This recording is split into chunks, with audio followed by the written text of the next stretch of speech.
अस्सलामुअलैकुम। Family cuisine में आप सबको खुशामदीद। आज हम बनाने जा रहे हैं क्रिस्पी चिकन रेस्टोरेंट स्टाइल, जो आज हम घर पर तैयार करेंगे और आप पूरे मेथड के साथ मैं आपको इसको बनाना सिखाऊंगी। तो चलिए रेसिपी की तरफ चलते हैं। मैं यहाँ 1 किलो चिकन का इस्तेमाल करूँगी। सबसे पहले बाउल में 1 कप पानी लेंगे, उसमें 1 टेबलस्पून सिरके का शामिल करेंगे, 1 टेबलस्पून काली मिर्च पाउडर डालेंगे, 1 टेबलस्पून जीरा पाउडर, 1 टेबलस्पून लहसुन पेस्ट, 1 टेबलस्पून अदरक का पेस्ट, हस्बे ज़ायक़ा नमक, 1 कप भर के हॉट सॉस इसमें हम शामिल कर देंगे और इसे अच्छी तरह से मिक्स कर लेंगे।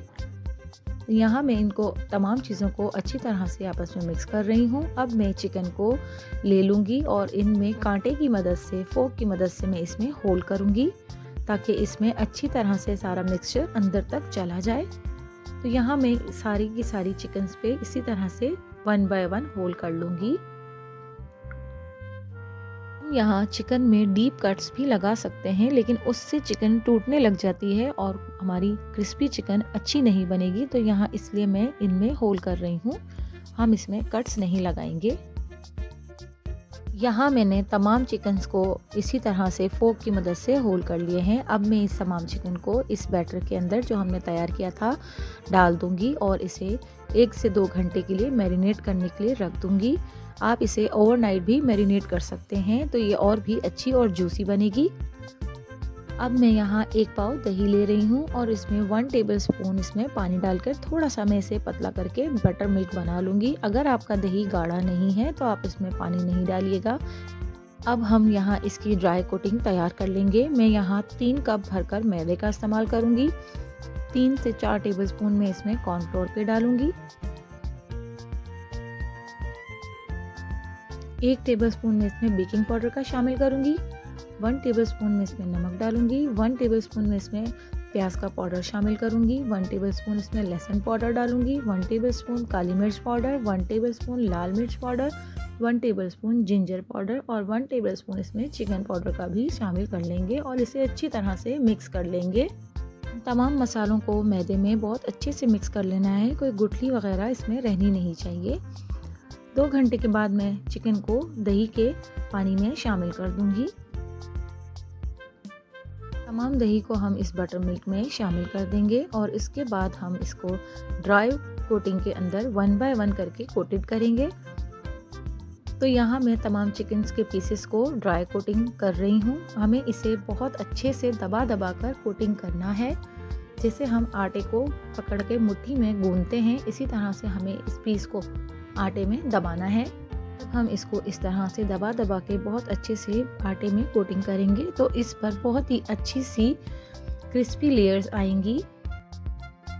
यहाँ हमारा चिकन का पीस कोटिंग हो गया है, देखिए कितना बेहतरीन लग रहा है। हम इसे एक्स्ट्रा आटा इसका झाड़कर हम इसे रख देंगे और बाकी के तमाम पीसेस को भी इसी तरीके से अच्छी तरह से कोटिंग करके रख लेंगे। जब तक हम यहाँ तमाम पीसेस को कोटिंग कर रहे हैं, अगर आपने मेरे चैनल को सब्सक्राइब नहीं किया है तो सब्सक्राइब कर लीजिए और पास में लगे बेल आइकन को भी दबा दीजिए। इससे मेरी वीडियो की नोटिफिकेशंस आपको सबसे पहले फ्री में देखने मिलेंगी। और मेरी वीडियोस को लाइक भी ज़रूर किया कीजिए। बहुत मेहनत और बहुत टाइम लग के हम ये वीडियोस आपके लिए बनाते हैं। देखिए ये हमारी तमाम चिकन कोटिंग हो चुकी है। अब मैं यहाँ एक पैन में ऑयल गर्म करने रख दूँगी और मैं हाथ की मदद से चेक कर रही थी कि ये ऑयल गर्म हो गया है। तो अब हम इसमें चिकन के पीसेस 1 बाय 1 करके डालेंगे ताकि टेम्परेचर मेंटेन रहे। तमाम पीसेस को एक साथ अगर हम ऑयल में डालेंगे तो ऑयल जल्दी ठंडा हो जाएगा और इसका टेम्परेचर मेंटेन नहीं रहेगा।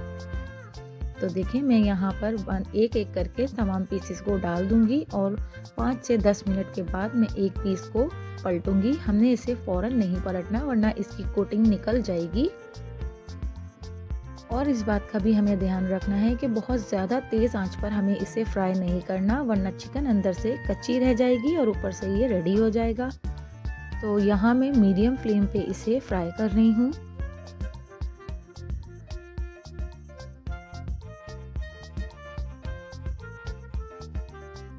तो देखिए ये हमारी इतनी शानदार और कितना खूबसूरत कलर इसका आया है, बिल्कुल रेस्टोरेंट स्टाइल की चिकन का इसका कलर आया है। तो हम इसे एक एक करके ऑयल से निकाल लेंगे और मैं इसे जाली पर रखती जाऊंगी। ताकि इसका मॉइस्चर उड़ जाए और ये क्रिस्पी ही रहे, नरम ना हो जाए। देखिए यहाँ हमारी क्रिस्पी चिकन तैयार है और मैं इसे एक एक करके ऑयल से निकालती जा रही हूँ और ये सर्व करने के लिए रेडी है। तो अगर आपको मेरी वीडियोस और मेरी रेसिपीज़ पसंद आती हैं तो मेरे चैनल को लाइक, शेयर एंड सब्सक्राइब कीजिए और वीडियो को पूरा देखा कीजिए ताकि आपकी रेसिपी भी परफेक्ट बने। और कमेंट्स के ज़रिए अपना फीडबैक भी ज़रूर दिया कीजिए। मिलती हूँ किसी नई रेसिपी और नई वीडियो के साथ। अल्लाह हाफिज़।